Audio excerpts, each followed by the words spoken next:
kita mengambil maklum bahawa wang yang digunakan pada hari ini tidak lagi dirham ataupun dinar. Kalau dirham itu perak, dinar itu emas. Ini mata wang zaman Rasulullah SAW dulu. Sebaliknya digunakan wang kertas. Maka di sini para ulama, ya, seperti mana ada majma' fiqhi, ya, perhimpunan para ulama, mereka telah sepakat bahawa apa yang diambil kira dalam emas dan perak itu bukan kerana dia emas dan perak semata-mata, tetapi kerana dia menjadi mata wang. Kerana dia menjadi mata wang.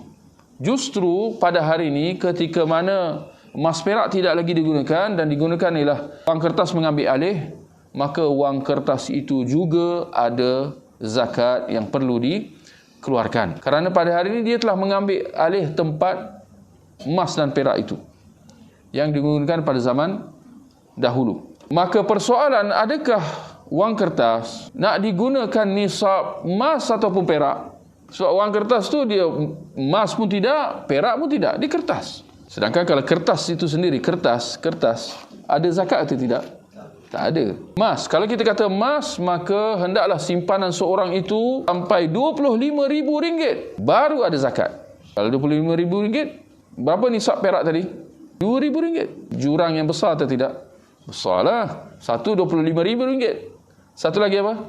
RM2,000. Jadi kalau kita nak mengandaikan bahawa yang nisab yang perlu digunakan ialah emas, jelaslah kita telah letakkan paras yang tinggi untuk dikeluarkan zakat.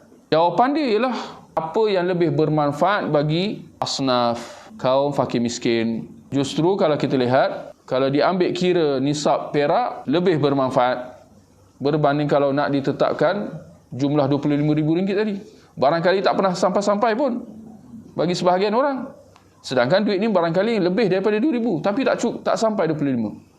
Jika diandaikan bahawa dia kena ikut nisab emas, maka selama itulah dia tidak perlu keluarkan zakat. Maka yang akan terkesan siapa? Asnaf.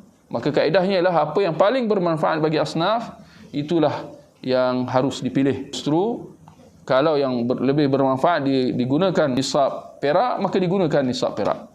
Jika yang lebih bermanfaat ialah nisab emas, maka digunakan nisab emas. Justru kita boleh andaikan bahawa minimumnya simpanan wang kertas RM1 yang perlu ada pada simpanan seorang untuk dia keluarkan zakat ialah RM2,000. Dengan kata lain, kalau seorang itu dalam simpanan dia cukup RM2,000, apatah lagi kalau lebih, maka ada bahagian zakat yang perlu dikeluarkan sebanyak 1/40.